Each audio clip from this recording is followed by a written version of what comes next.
अब वेक्टराइजेशन and broadcasting को देखकर हमें ये तो समझ में आया कि ये जो दोनों कॉन्सेप्ट्स हैं, इनको जब भी हम एरेज के ऊपर as a whole mathematical operations perform कर रहे हैं, स्केलर्स के साथ या दूसरे वेक्टर्स के साथ इनके ऊपर ऑपरेशंस परफॉर्म कर रहे हैं, तब हम यूज करते हैं। बट एक्चुअली मशीन लर्निंग या एआई के कॉन्टेक्स्ट में इनका क्या काम है? तो इनका एक छोटा सा हम एग्जाम्पल लेंगे। Basically one of the most popular use cases of broadcasting is normalisation. Normalisation एक मैथमेटिकल चीज होती है, एक मैथमेटिक्स का स्टेप होता है जो काफी सारी एल्गोरिथम्स के अंदर यूज होता है। एंड नॉर्मलाइजेशन को करने के लिए हम ब्रॉडकास्टिंग को यूज करते हैं। What exactly does normalization mean? Normalisation का मतलब होता है कि जब भी हमारे पास कोई बहुत सारी वैल्यूज हैं, for example I have values, या इनफैक्ट एक 2D एरे का एग्जाम्पल ले लेते हैं। फॉर एग्जाम्पल हमारे पास वैल्यूज हैं 1, 2, 3 एंड 4। हम चाहते हैं कि इन सारी वैल्यूज को हम स्केल कर दें इन अ पर्टिकुलर रेंज, 0 से 1 के बीच में इन सारी वैल्यूज को कन्वर्ट करना चाहते हैं इस तरीके से कि इनके बीच का जो रिलेटिव डिफरेंस है, रिलेटिव रिलेशन है, वो मेंटेन रहे। तो नॉर्मलाइजेशन का मतलब है जब हमारे पास कुछ पर्टिकुलर वैल्यूज हैं जिनको हम एक डिजायर्ड रेंज के अंदर स्केल करना चाहते हैं, जिसमें से 0 to 1 is a very common use case, तो वहां पर हम नॉर्मलाइजेशन को यूज करते हैं। नॉर्मलाइजेशन को इंप्लीमेंट किया जाता है अपनी मशीन लर्निंग एल्गोरिथम्स की परफॉर्मेंस को इंक्रीज करने के लिए। एंड नॉर्मलाइजेशन के बहुत सारे डिफरेंट टाइप्स हैं, मतलब नॉर्मलाइजेशन अलग अलग तरीके से अलग अलग फॉर्मूलेज अप्लाई करके परफॉर्म होती है। इनमें से काफी प्रैक्टिकल, काफी well known use case of normalization और a type of normalization is standard normalization. Standard normalization का फॉर्मूला होता है, इसको हम जी स्कोर नॉर्मलाइजेशन भी कह सकते हैं। तो स्टैंडर्ड नॉर्मलाइजेशन का क्या फॉर्मूला होता है? बेसिकली स्टैंडर्ड नॉर्मलाइजेशन में अपने एरे की हर एक वैल्यू से हम सबसे पहले उसके मीन को माइनस करते हैं। Mean is a particular value जिसको हम किसी भी डेटा सेट के लिए कैलकुलेट कर सकते हैं। हमने मैथ के अंदर बचपन में पढ़ा होगा मीन, मीडियन, मोड। तो mean, median, mode standard values होती हैं जिनको हम किसी भी डेटा सेट के लिए कैलकुलेट कर सकते हैं। इनको आगे जाकर जब हम डेडिकेटेडली अपना मैथ वाला सेक्शन जो है उसको कवर करेंगे तो वहाँ पर हम मीन, मीडियन, मोड को डिस्कस करेंगे, पर बहुत बेसिक मीनिंग है, हमने 6-7 क्लास में पढ़ा होगा।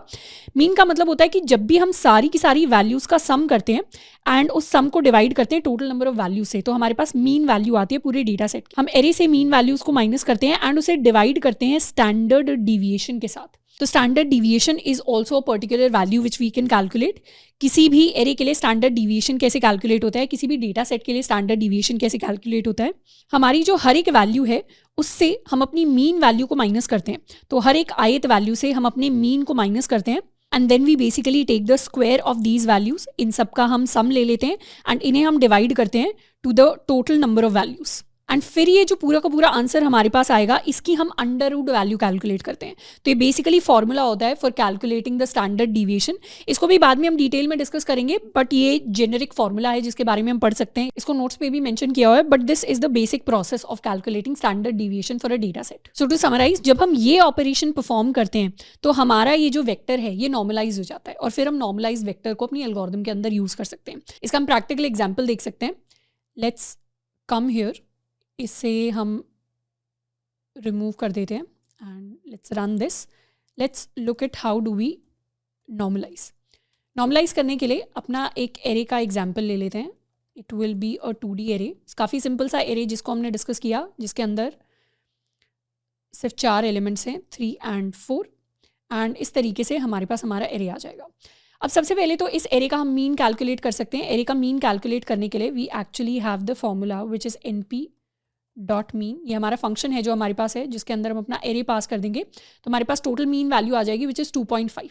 अभी ये वैल्यूज़ कैसे आई उनको अभी हम देखेंगे मैथमेटिकली, पेंसिल से पेपर पेन पर हम अभी लिख कर देख लेंगे वैल्यूज़ एक्चुअली कैसे कैलकुलेट हुई, जो फॉर्मूलाज हमने डिस्कस किए उससे। पर दिस इज़ द वैल्यू। इसी तरीके से हम चाहें तो स्टैंडर्ड डिविएशन भी प्रिंट करवा सकते हैं। स्टैंडर्ड डिविएशन का फंक्शन है std।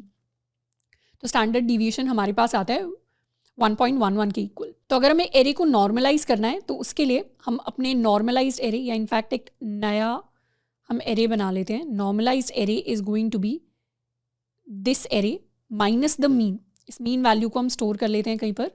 This is the mean value that we have plus this is the standard deviation value that we have. Array minus mean divided by our standard deviation and उसके बाद we are going to print the normalised array. तो ये हमारे पास हमारा पूरा का पूरा array आ गया इन अ नॉर्मलाइज्ड फॉर्म। तो स्टैंडर्ड नॉर्मलाइजेशन या जी स्कोर नॉर्मलाइजेशन इस तरीके से वर्क करती है कि अब जो हमारा एरे जिस फॉर्म में ट्रांसफॉर्म हो गया है, ये जो ट्रांसफॉर्म्ड एरे है इसका mean will turn out to be value 0 and इसका जो standard deviation होगा, standard deviation value will be as close to 1 as possible. तो standard deviation value will be 1.